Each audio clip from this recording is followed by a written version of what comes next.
नमस्कार, मैं हूं आपके साथ मयंक। देखिए, इस वक्त की बहुत बड़ी खबर, प्रधानमंत्री नरेंद्र मोदी अमेरिका नहीं जाएंगे। देखिए, ये बड़ा ऐलान प्रधानमंत्री नरेंद्र मोदी इस महीने के आखिर में न्यूयॉर्क में होने वाले संयुक्त राष्ट्र महासभा के सत्र में शामिल होने अमेरिका नहीं जाएंगे। उनकी जगह अब विदेश मंत्री एस जयशंकर यूएनजीए में भारत का प्रतिनिधित्व करेंगे। देखिए, ये बहुत बड़ी खबर है। प्रधानमंत्री नरेंद्र मोदी को न्यूयॉर्क जाना था और वहाँ उन्हें यूएनजीए की असेंबली जो थी उसमें सेशन को एड्रेस करना था, लेकिन अब जो खबर आई है, पीएम मोदी अमेरिका नहीं जाएंगे।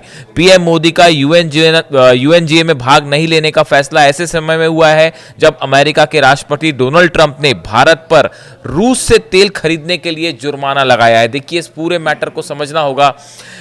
दो तीन बड़े डेवलपमेंट हुए हैं। एक तो कल जो है राष्ट्रपति डोनाल्ड ट्रंप का सोशल मीडिया ट्रूथ जो है उनका, उस पर बड़ा बयान आया। ट्रंप ने लिखा कि लगता है अमेरिका ने भारत और रूस को खो दिया है और अब ये दोनों चीन के साथ खड़े हैं। इस तरह का स्टेटमेंट आया। उन्होंने चीन को डीपेस्ट और डार्केस्ट चाइना भी कहा और उनका ये कहना कि लगता है कि हमने भारत को खो दिया है, ये एक बड़ा बयान था भारत और अमेरिका के रिश्तों को लेकर। और देखिए, कल उनकी तरफ से ये बयान आया और आज ये खबर सामने आई है कि प्रधानमंत्री नरेंद्र मोदी जो है वो अमेरिका नहीं जाएंगे। देखिए, इससे पहले जो वक्ताओं की लिस्ट बनती है, जो स्पीकर्स होते हैं यूनाइटेड नेशंस जनरल असेंबली में, उनकी एक लिस्ट जारी होती है। जुलाई में जो लिस्ट जो सामने आई थी उसमें 26 सितंबर को पीएम मोदी को यूनाइटेड नेशंस में एड्रेस करना था और लेकिन इसमें संशोधन होता रहता है लिस्ट में, और अब जो खबर आई है कि पीएम मोदी जो है वो अमेरिका नहीं जाएंगे। अब इसको कैसे जोड़ के देखा जा रहा है? पहली बात जो हुई कि रशिया से ऑयल खरीदने को लेकर टैरिफ लगाए गए भारत पे, 25% एक्स्ट्रा टैरिफ लगा, पेनल्टी लगी। 25% पहले टैरिफ लगाया गया था, 25% फिर रूस से तेल खरीदने को लेकर टैरिफ लगाया गया। उसके बाद लगातार जो है ट्रंप एडमिनिस्ट्रेशन की तरफ से और उनके सलाहकारों की तरफ से बयान आए, नोवारो के अलग अलग बयान आए। उसके बाद देखिए, चीन में जिस तरह से भारत के प्रधानमंत्री और शी जिनपिंग रूस के राष्ट्रपति पुतिन के बीच में मुलाकात हुई, बैठक हुई, उसको लेकर अमेरिका की तरफ से प्रतिक्रिया आई, वो अमेरिका में एक बड़ी खबर बनी।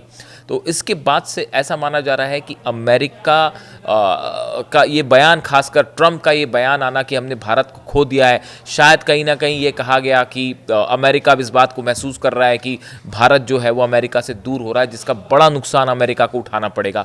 कई सारे एक्सपर्ट्स हैं, उन्होंने ये कहा कि जो करीबी रिश्ता बनना शुरू हुआ था अमेरिका और भारत का पिछले कुछ सालों में, ट्रंप के टैरिफ के कारण वो खत्म हो गया है। इसी तरह का बयान जो पूर्व एनएसए हैं अमेरिका के जॉन बोल्टन, उन्होंने भी कहा। उन्होंने कहा ट्रंप के मोदी के साथ व्यक्तिगत रूप से बहुत अच्छे संबंध थे, लेकिन मुझे लगता है कि अब ये रिश्ता खत्म हो गया है। जॉन बोल्टन पूर्व एनएसए हैं।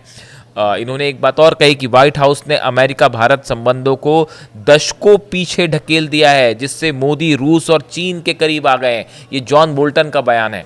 तो देखिए, इन पूरे हालात में, इस पूरे रेफरेंस में ये खबर सामने आना कि नरेंद्र मोदी अब जो सितंबर के आखिरी में न्यूयॉर्क में होने वाले संयुक्त राष्ट्र महासभा के सत्र में शामिल नहीं होंगे, ये एक प्रकार से बड़ा जवाब भी माना जा रहा है डोनाल्ड ट्रंप को भारत की तरफ से। ऐसा कई सारे विदेश नीति के जानकार बता रहे हैं। लगातार जो बयान आ रहे थे डोनाल्ड ट्रंप की तरफ से, ट्रंप एडमिनिस्ट्रेशन की तरफ से, उसके बाद भारत, देखिए अभी तक प्रधानमंत्री नरेंद्र मोदी इस पूरे मैटर पे उन्होंने कोई जो है बयान नहीं दिया था, लेकिन अब जब ये बात जो सामने आई, जो नई खबर सामने आई कि प्रधानमंत्री ने जो है वो न्यूयॉर्क जाने से मना कर दिया है, इसके तरह तरह के कयास लगाए जा रहे हैं। और अब ये देखना होगा कि आने वाले वक्त में टैरिफ को लेकर क्या ट्रंप की तरफ से कोई बड़ा ऐलान होता है। एक बड़ा वर्ग ये भी मान रहा है कि हो सकता है डोनाल्ड ट्रंप भारत को लेकर जो टैरिफ है उसको कम भी कर दें। इस तरह के भी कई एक्सपर्ट्स की राय है। कुछ लोगों का ये कहना है कि भारत पर टैरिफ को लेकर और बड़ा फैसला हो सकता है, कुछ और टैरिफ लगाए जा सकते हैं, लेकिन इस सूरत में भारत की तरफ से साफ कर दिया गया है कि किसी भी सूरत में हम रूस के साथ जो ऑयल खरीदा जा रहा है वो नहीं बंद होगा और रूस से तेल खरीदना जारी रहेगा। भारत ने ये भी साफ कर दिया है कि नेशनल इंटरेस्ट के जो मुद्दे हैं या उनसे किसी तरह का कोई समझौता नहीं होगा। डेयरी डेयरी फार्म्स, ऐसी चीज़ों में जो अमेरिका चाहता है कि भारत का मार्केट खोल दिया जाए, इसको लेकर किसी तरह के किसानों के हितों से कोई समझौता भारत नहीं करेगा। और इस बीच एक खबर कि प्रधानमंत्री मोदी अब न्यूयॉर्क नहीं जाएंगे, इसको लेकर जो है तरह तरह के कयास लगाए जा रहे हैं। इससे जुड़ी जो भी जानकारी होगी आप तक पहुंचाएंगे। Thank you so much.